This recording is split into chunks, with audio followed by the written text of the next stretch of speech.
Lessons I wished I knew at 20 years old. Have you ever been at the crossroads of life and didn't follow your heart and learned hard lessons? I am interviewing a client today that made one of those U-turns, went in a direction that had one red flag caution after another, and she made excuses about her husband until her emotional pain showed up in multiple surgeries. I suggest that you listen and ask yourself, what type of decision would you have made if this was your story? What lessons can you apply for yourself? But stay open. Disclaimer, this is one person's story. For some, the behavior of her husband might be accepted. For others, they may be repulsed. You get to decide. Listen carefully, as around the world, these same hard lessons lead to broken families. At the end, we will share some powerful ideas for choosing healthy relationships with partners, friends, or your employers. I'm Georgie Holbrook. For 30 years, I've helped over 2,000 people create a life they love by learning to be authentic and true to themselves. Learn how to stop making decisions where we say things like, I knew better, but did it anyway. Click on the link below to help learn about my holistic training on this subject and many more. Thank you for sharing your honest, heartfelt lessons for all of us to learn. Let's begin. How did you meet your husband? I was a college student in a master's class to become a music teacher. I was raised in a household that lived by being proud of our morals and integrity. In my innocence, I assumed that that was normal within other families. I dated a man who was an elder in his church and did Bible studies, who was also a music teacher. My first intuitive impression was, I didn't like something about him. Like my body signaled caution, don't pursue dating him. Honestly, back then, I didn't trust my feelings or myself. Here are the highlights of red flags that I witnessed and accepted.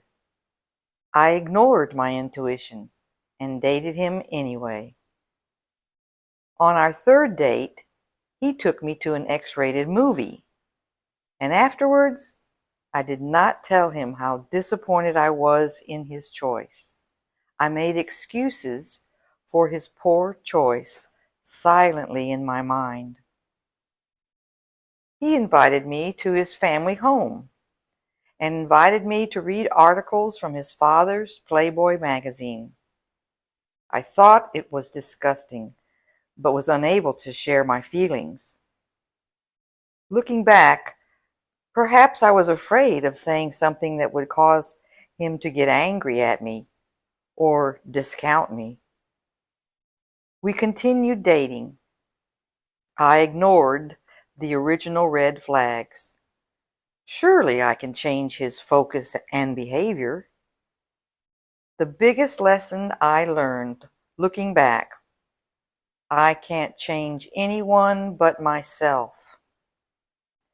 We married. Little did I know how these original red flags of caution would one day greatly impact my life. I noticed he always sought out friendships with other women and not men. I denied these signs, but internally was concerned.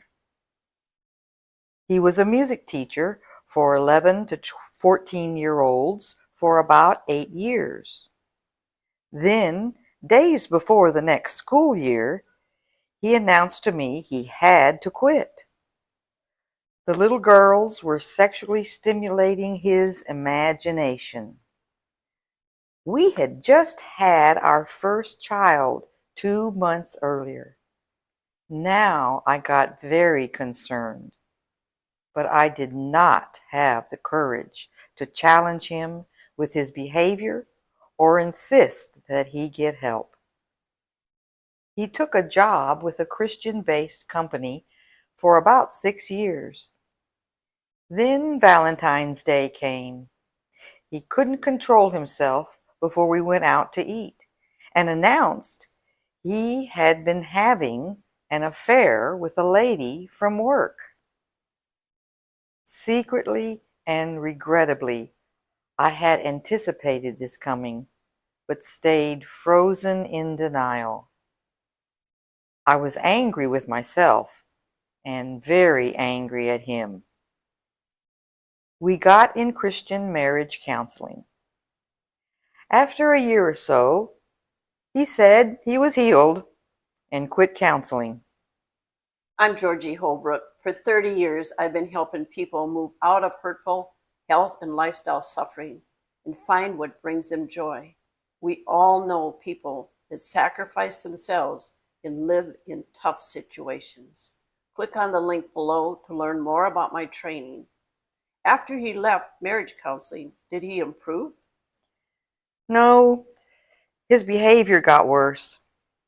He became an alcoholic and joined a nudist colony as his favorite hobby. Often he would get drunk and dance naked in our backyard. I was so ashamed and embarrassed. It sounds like to me you were living two lives, like one big lie, pretending your life at home was happy. How did you ever cope and survive this situation? I dived deeper into my work. I got more active in being a music teacher with small children, creating rehearsals and big music productions, all the while raising our two sons. I was too fearful to admit what I was witnessing, that I, a successful music teacher, was married to someone involved in something so filthy and damaging. I felt paralyzed to do anything different, as I had one health issue after another. What would you like to leave with our listeners today? If you are listening to my life lessons, may you choose being honest with yourself. If you are unhappy, your body will tell your inner story in health issues. It's a very high price to pay to not represent your true self. I highly recommend you invite Georgie to mentor you. Without her, I might still be lost in talk therapy. I love the path she helped me get on. You have had some 20 surgeries. I have a saying, you can cut out an organ, but you can't cut out the emotional pain that caused it to shut down. No one told you that internalizing your story, your honest body would tell your story in mild to extreme health issues. Yes, I believe my surgeries could have been avoided. After a while, I felt so unhappy. Whatever the surgeon suggested, I just went along with him. Oh, just cut it out. Once I said, just rip it out. My thyroid? For that, I'll regret the rest of my life. What happened to your husband? My husband's behaviors were 3 addictions that he enjoyed and had no shame about. I could never have changed him, nor would counseling have done any more for him with his attitude. I came to believe he was a very sick man. Georgie helped me get a divorce. She taught me nature's natural healing process, bring my body and spirit back into harmony. She taught me how to trust my intuition and how to be authentic, speaking my truth, not pretending to be happy or faking my conversations to fit in. Speaking what I'm feeling in the moment has been a large learning curve. Tell us briefly about your new life. I write music and daily play on my new piano and guitar. And every chance I get, I love to be in nature, feed turtles and birds, and take photos. I passionately continue to share my story in hopes of helping other women and men avoid the mistakes I made. Georgie is helping me write my story and publish my book. If either of us were 20 years old again today, here are the suggestions we came up with. First, find yourself a mentor that can teach you about your sacred self and how to live in harmony with your spirit. That health and happiness go together and prosperity will follow. Number 1, you want to understand the mechanics of how your body does natural healing and repair, and how to release traumatic events from the past. 2, find a mentor that teaches you how to find peace within at whatever price it takes to find it. Learn how to trust that your life will improve. 3, how to release emotional upsets before they manifest in mild to extreme health issues. 4, how to trust your intuition and not follow that of others. 5, reaching for what brings you joy.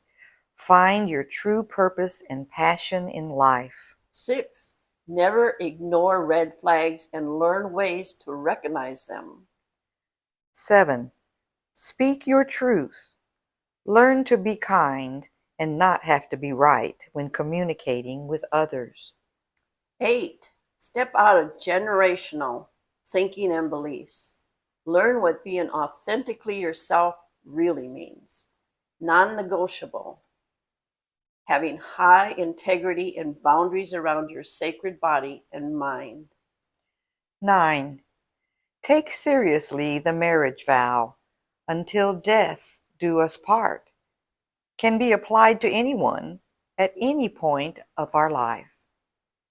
Death of our spirit is not about dying. Death of our spirit can happen in a joyless, boring career just to make money, or in boring relationships. 10, be willing to make changes for your highest good. Remember, people come in your life for a reason, a season, or a lifetime. Be willing to let go and bless them on their way. 11. There are many addictions, many we know we have, but don't change. Addictions are another way of covering up our true unhappiness. 12, if you identify with her story and you're honestly unhappy, emotionally and physically suffering, there is so much more to life than being stuck in empty, lifeless situations. Now is the time to change. If not now, when? Having your own mentor is a click away. I'm Georgie Holbrook. Click on the link below. I have a free discovery call about my holistic training, teaching principles that you can trust. And from your very first session, start to experience improvement.